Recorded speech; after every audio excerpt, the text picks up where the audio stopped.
Welcome back to another video, guys. This is going to be part 4 of rebuilding my grandma's K24. Only one more part after this. Sorry for dragging it out so long. I just have so much footage. I didn't want to make one super long video. I was trying to keep them closer to like 10 minutes. But as you can see right now, I'm throwing the valve springs back onto the valves. And yeah, that's going to get it kicked off for this video. So when I was a little younger, probably like a year or two ago, when I first started doing this head work, this really, like, putting these springs back in, I would always fight with the little keepers. I figured out you have to like finesse them in, if that makes any sense. So this tool I'm using basically just presses it down, and I always put my thumb on the keepers to push them down at the same time. I know it would probably be easier the bigger the motor you're working on, but for these small little 4-cylinders, the keepers are just tiny, so I like to push them down and try to get them seated as best as I can while I'm actually pushing the spring down.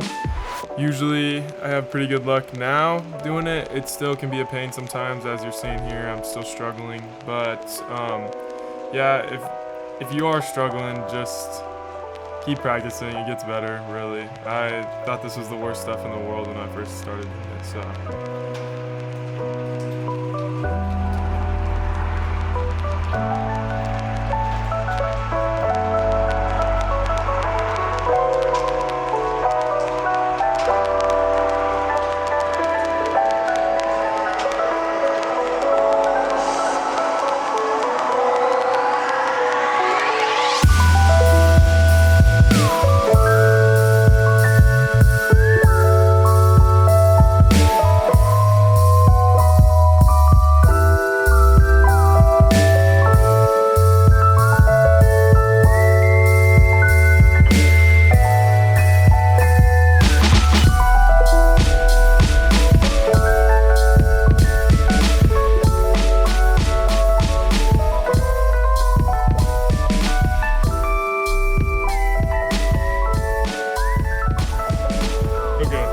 So, piston rings, pretty self-explanatory, but you got the top ring, that's what I put first on this one. This is the middle ring. These are both compression piston rings, and then these are your oil rings. This one, they all have to be like a certain way. I'll open this and show you. So you take one of these go in the middle. And this is what goes on first, and then these two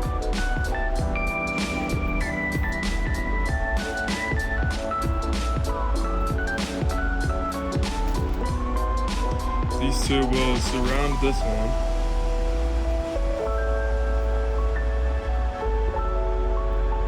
Like this, as you can see.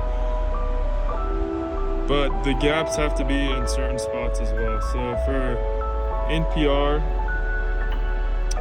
I'm not sure for other rings, but they want the gaps to be like this.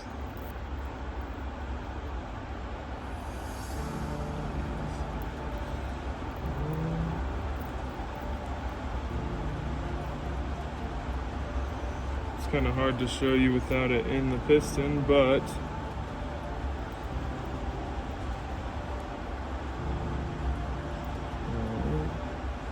as you can see, the middle ring gap, I don't know if it'll focus. The middle ring gap is right here, bottom ring is over here, and the top ring gap is over here. So you just have to be kind of like that, if that makes any sense. Okay, so pretty much you're gonna put this one on first. Slides right in very easily. You can take one of these.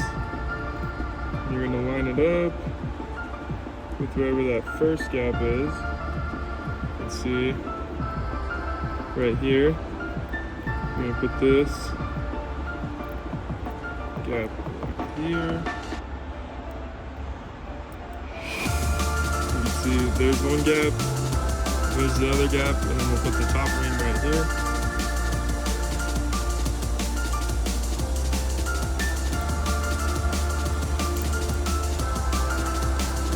Bam, the bottom ring's in.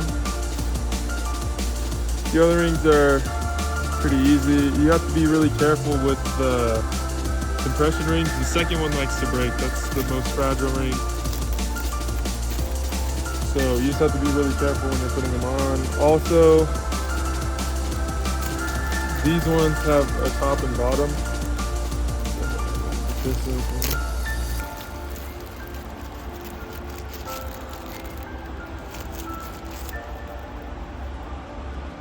you can see these. Almost always the lettering.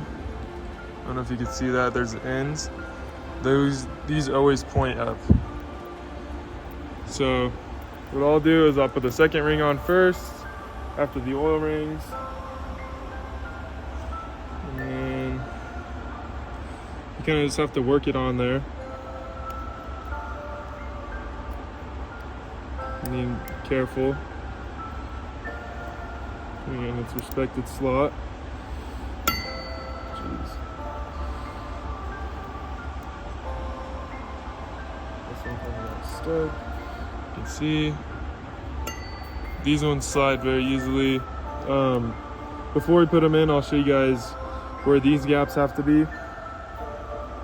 And then this one, same thing. This one's pretty easy. It's not as fragile as the bottom ring.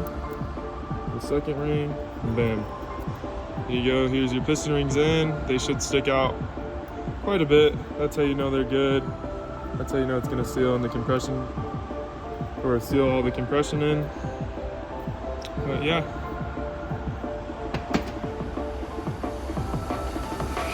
Okay, rod bearings, pretty self-explanatory. You just put them in there.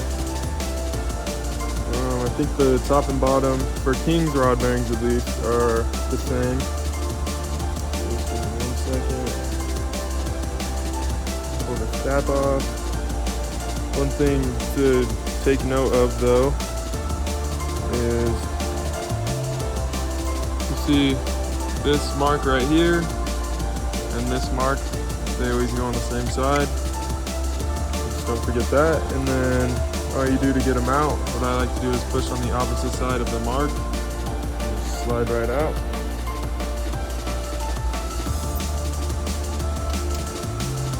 And then take your new bearings. In this case, I got King's bearings. Never had problems with King's bearings. I think they're a great brand. Let me see.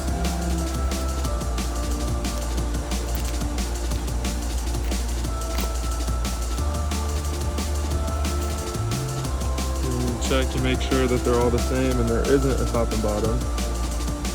Doesn't look like it. So what we're gonna do is we're gonna take 2 of these,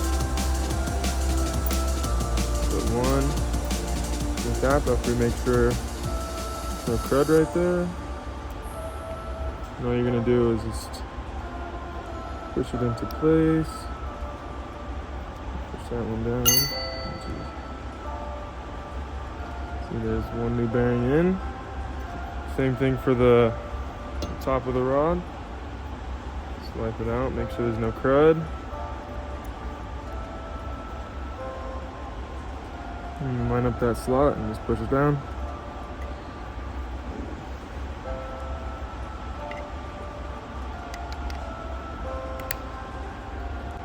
Okay, so I got the rods and pistons done. Got the head done, so now I'm gonna focus on the block. I'm gonna put the bearings in the block and put it in the main girdle, and then should be time for the crank to go in. I am gonna plastic gauge before everything. I just want to make sure everything's good with the clearances. Not that I don't trust King, but just to be sure.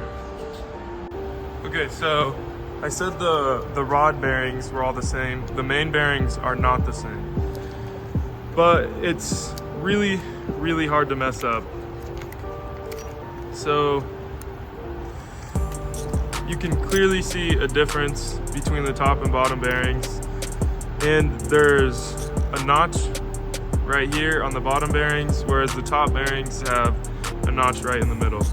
So it is kind of foolproof, but just be sure that you line the notches up and you'll be good.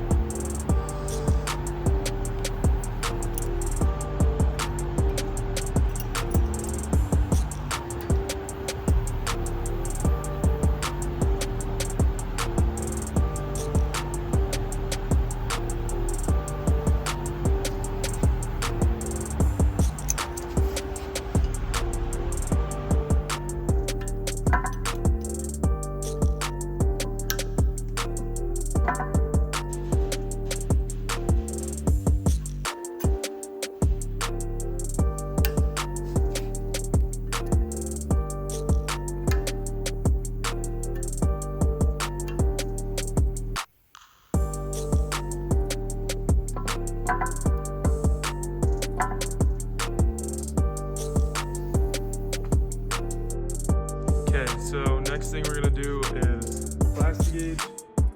What plastic gauge is it's a crucial step in building a motor. It checks the clearance you have in between your bearings and whatever they're holding. So in this case, you're gonna check the main bearings.